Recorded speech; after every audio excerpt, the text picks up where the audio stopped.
Hello, Steve, and welcome to Humans of Reliability. I'm very excited to get to know you today, but maybe we could start off with just a quick introduction about yourself and what you do. Sure. So I'm Steve McGhee. I live in a town called San Luis Obispo, California. For the astute, that's SLO. So I'm an SRE who lives in SLO. It's pretty funny.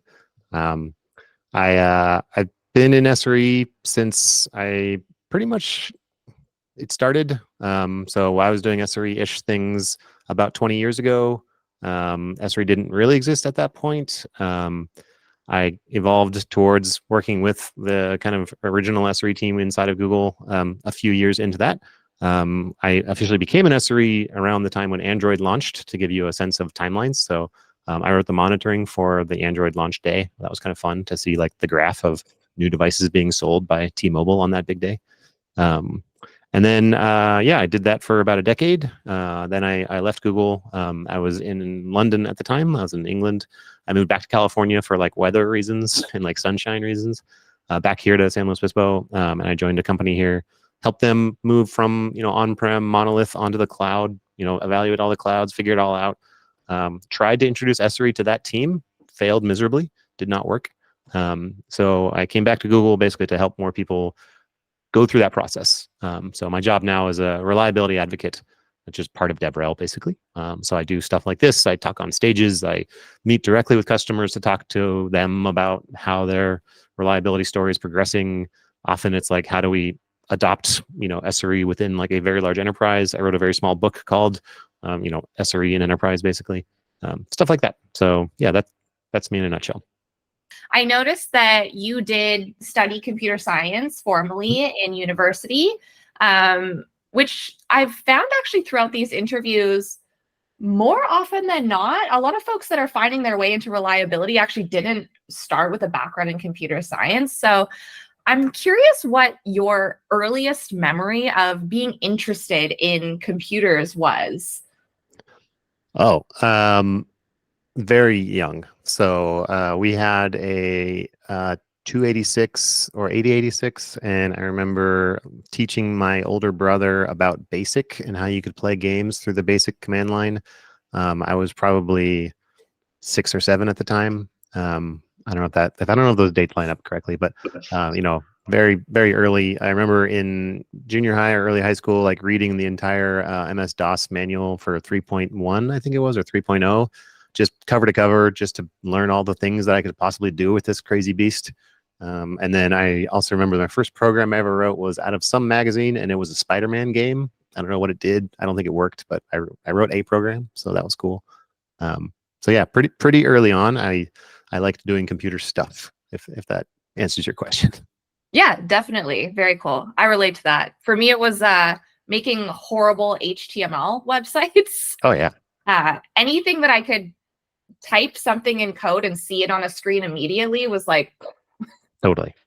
amazing. So, as you mentioned, you are currently Google's reliability advocate, and I'm curious about what was sort of the impetus for that transition from you from working in SRE more hands-on and moving into a reliability advocate role, and both how has that changed your day-to-day, but also what was the motivation behind that? Honestly, it was I left SRE in Google. Like I said, so I sort of joke for like weather reasons. Like I just wanted to live back in California and I wanted to try something else. And like I'd been at Google for like 12 years at that point, and I had never really had a job outside of Google because I went basically from university to Google. And so I wanted to like live in the outside world a little bit and like see what the real world looked like. And I definitely learned about that. That's for sure. And what surprised me when I got there was how um, like the book had come out at that point, and there was a lot of misunderstandings. And I don't place blame on the book or the readers of the book especially, but like it's just like a deep subject, and like one high level book is not the same as being immersed in it for a decade. And so like I would constantly hear someone say something and I was like, well, that's not exactly like, I mean, it's actually more like, and I just found myself doing that a lot and a lot over and over and over again. And I found that there was a lot of misunderstandings that were leading to poorly designed systems and poor responses within teams in terms of how to respond to like a bad thing happening, right? Like there was, I recall very clearly being in like a very big room with like lights and like sounds beeping and like bad stuff happening, and just like the vibe was just way off, and I was just like, why is this happening? Like what's going on that is different? Like why are we doing it this way? And so I kind of wanted to recreate that in my head of like how we got here, and then how we could go about like helping people crawl out of that into some other shaped thing, which is like more modern operations of distributed systems. Like how can we use the beauty of distributed systems to actually make people suffer less, basically, and have a better time on the internet. So that's kind of like the high level meta goal, is like make the internet more reliable and have people who are running it not have to suffer for it. Yeah, that must have been really interesting to be on the other side of the sort of phenomenon of the Google SRE book. And, you know, for so many of us, myself included, it was like, whoa, this peek behind the curtain of where it all started and how it was thought about. And for you, having been there, it must have been really strange to sort of people take that and force it into different contexts that maybe it wasn't originally meant for. Yeah, it's still a really helpful resource, though. I honestly go back to it all the time. I've got a physical copy full of notes and highlighter scribbles in mine.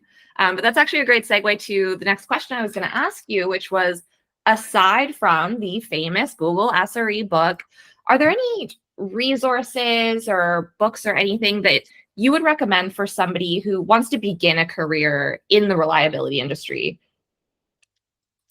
Good question. There's so many books.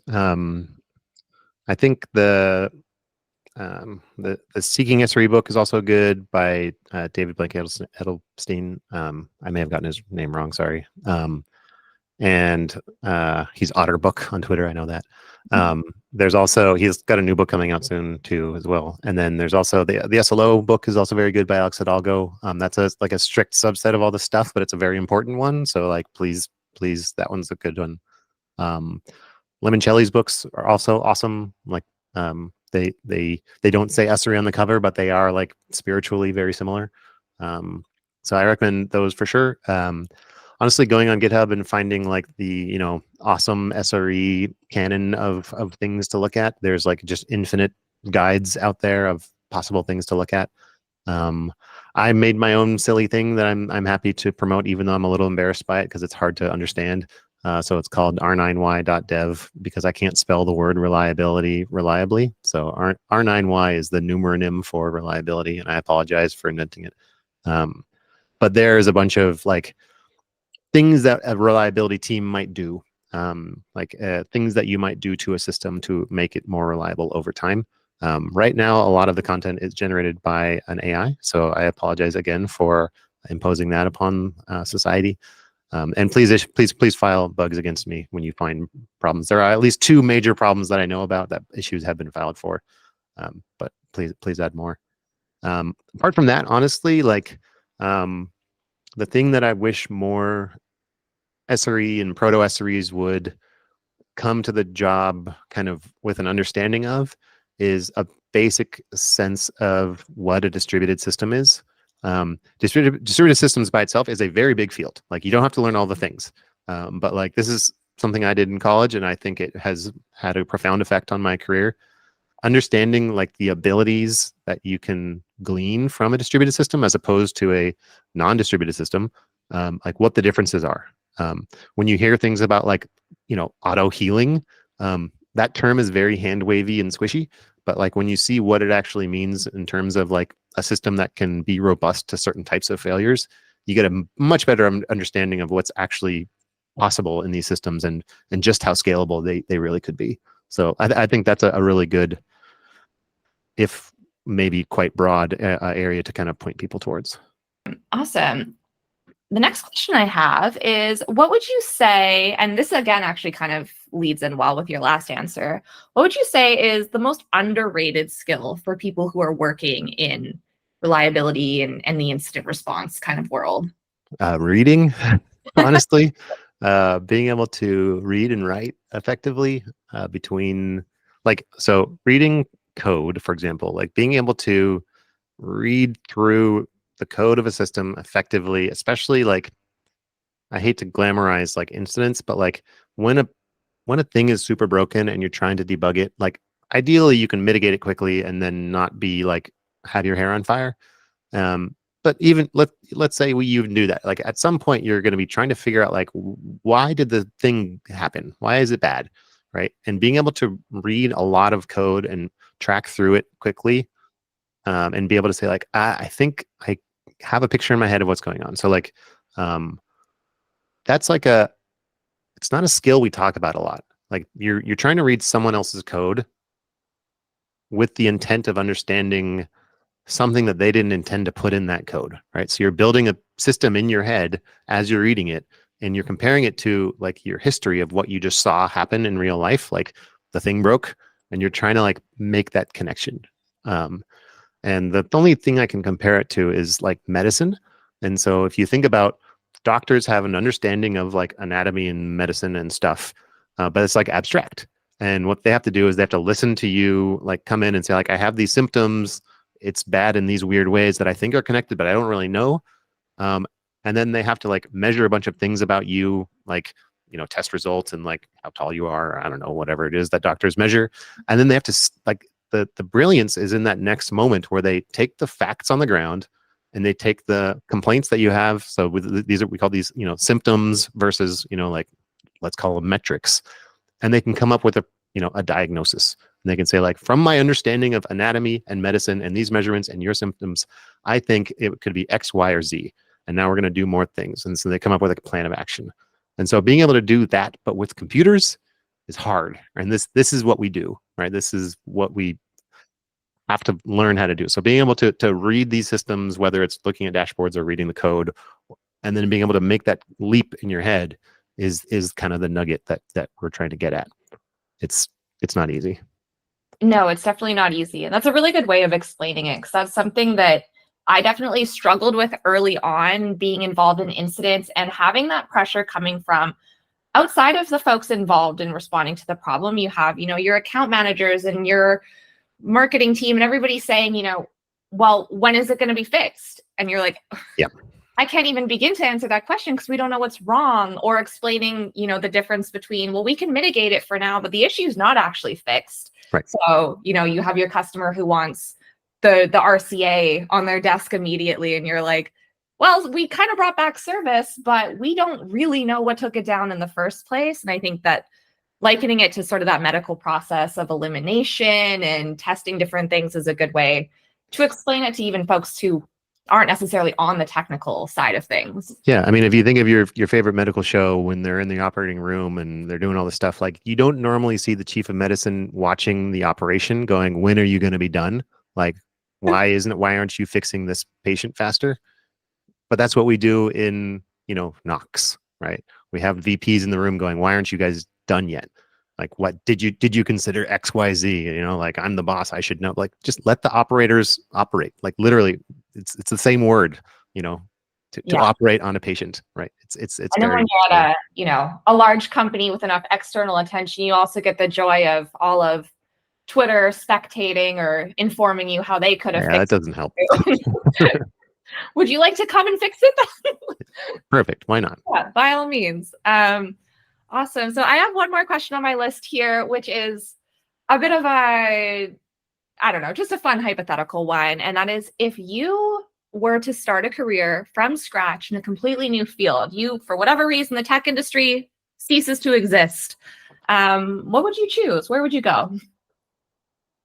That's a great question. Probably something in like athletics, like cycling or swimming. There's things that I'm pretty into. I really like coaching, swim coaching. I wish I had more time for it. I also like teaching, which is coaching is a form of teaching. So something along those lines as well. Probably like, high school, college age-ish, something like that. Yeah, something along those lines, and which isn't terribly far off what I'm doing already. So it's like not too huge of a jump. Makes a lot of sense that you would find yourself in this advocate style role where you can move into that teacher capacity. Well, that is all the questions that I have for you. I feel like I could keep asking you questions for an hour, but I won't keep you. Thank you so much, Steve, for participating in this project. I'm really excited to have so many different voices from the industry, just sharing a bit about who they are and what they do. So as we wrap up, I'd just love to know, where can people keep up with you? Is there anything you'd like to share with the audience in terms of content that you create or a place that they can follow along? Yeah, honestly, the only place I really post to these days is probably LinkedIn. So I'm Steve McGhee. With there's an H in my last name, so you got to figure that out yourself. No, it's McGhee. And then the only other thing that's going on that's probably more interesting is in the next few months we'll be starting up season 3 of the SRE podcast. So if you go to sre.google/podcast, I'll be the host this season. Oh, And cool. it'll be great. I'll use this microphone a lot. It's going to be fun. And we're going to be focusing on the software engineering side of SRE. So specifically, systems that are built by and with SREs. And the idea is like when you see these big systems that are built by SREs and they're helping other systems be more reliable, like hopefully you can get some inspiration from that to do it yourself, to show like, oh, we could do something like that. That'd be great. Or things like that. So it's not all reactive operations work. Certainly not. Within Google, we like to say it's at least half software development and half operations, if not more. Yeah, this is just going to be a bunch of stories about that from around the world, not just Google. It's going to be coming from lots of different companies. So it should be fun. Oh, wonderful. I'm definitely looking forward to that. Big fan of the podcast. I actually had the pleasure of meeting Salim recently in New York, and it was awesome. He took me on a little tour of the Chelsea office, which is quite the office down there. It feels like Google owns the entire neighborhood at this point. And it's pretty wild, huh? Awesome. Well, thanks again, Steve. All the best. And yeah, we really appreciate having you on the show. Thanks for having me.